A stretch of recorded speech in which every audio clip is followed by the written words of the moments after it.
அண்மை செய்தி. விழுப்புரத்தில் அன்புமணி நடத்திய ஆர்ப்பாட்டத்தில் பங்கேற்ற பாமகவின் எம்எல்ஏக்கள் 3 பேரை சஸ்பெண்ட் செய்து ராமதாஸ் அறிவிப்பு வெளியிட்டிருக்கிறார். இது குறித்தான முழு விவரங்களை வழங்கவிருக்கிறார் செய்தியாளர் ராஜகுமரன். ராஜகுமரன், வணக்கம். இது குறித்தான முழு விவரங்களை பதிவு பண்ணலாம். பாட்டாளி மக்கள் கட்சியினுடைய சட்டமன்ற உறுப்பினர்களாக இருக்கும் மயிலம் தொகுதியின் சட்டமன்ற உறுப்பினர் மற்றும் மயிலம் சிவகுமார், வெங்கடேஸ்வரன், சதாசிவம் ஆகிய 3 சட்டமன்ற உறுப்பினர்களையும் பாமகவினுடைய செயல்பாட்டுக்கு எதிராக, அதாவது கட்சிக்கு நற்பெயரை அவமதிக்கக்கூடிய வகையிலே சமீப காலமாக செயல்பட்டு வருகின்றார்கள் என்று அவர்களை அடிப்படை உறுப்பினர் பொறுப்பிலிருந்து தற்காலிகமாக நீக்குவதாக ராமதாஸ் இந்த அறிவிப்பினை வெளியிட்டிருக்கின்றார். அது மட்டுமல்லாமல் பாமகவினுடைய வழக்கறிஞர் பாலுவும் கட்சியின் அடிப்படை உறுப்பினர் பொறுப்பிலிருந்து தற்காலிகமாக இடைநீக்கம் செய்யப்படுகின்றார் என்ற அறிவிப்பினை பாமக நிறுவனர் மருத்துவர் ராமதாஸ் வெளியிட்டிருக்கின்றார். அன்புமணி ஆதரவு நிலைப்பாட்டில் இருக்கக்கூடிய முக்கிய நிர்வாகிகளை கடந்த 1 மாத காலமாகவே அவ்வப்பொழுது ராமதாஸ் நீக்கி அறிவிப்பினை வெளியிட்டு வருகின்றார். அதே போன்று இன்று நடைபெற்ற விழுப்புரத்தினுடைய அந்த ஆர்ப்பாட்டத்திலும் இந்த 3 சட்டமன்ற உறுப்பினர்களும் பங்கேற்றிருந்தார்கள்.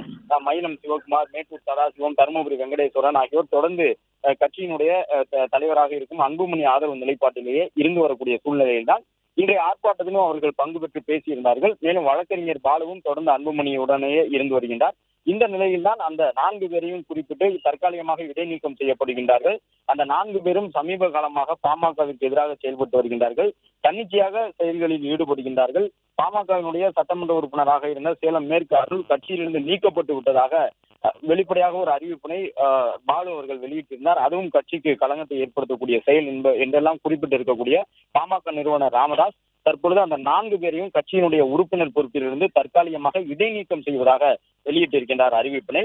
அது மட்டுமல்லாமல் முழுமையான ஒழுங்கு நடவடிக்கை குழுவினுடைய விசாரணைக்கு அவர்கள் 4வரும் ஆஜராகி விளக்கம் அளிக்க வேண்டியிருப்பதால் கட்சியினுடைய தொண்டர்களும் தலைவர்களும் அவர்களிடம் விசாரணை முடியும் வரை கட்சி சம்பந்தமான எந்த தொடர்பையும் வைத்துக் கொள்ள வேண்டாம் எனவும் ராமதாஸ் அறிவுறுத்தி இருக்கின்றார். விசாரணை குழு அந்த 4வரையும் விசாரணைக்கு அழைத்து விளக்கம் கேட்பதற்கு முழு அதிகாரமும் கட்சியின் நிறுவனரான ராமதாஸுக்கு வழங்கப்பட்டிருக்கின்றது என்பதையும் குறிப்பிட்டு இந்த அறிக்கையினை வெளியிட்டிருக்கின்றார்கள்.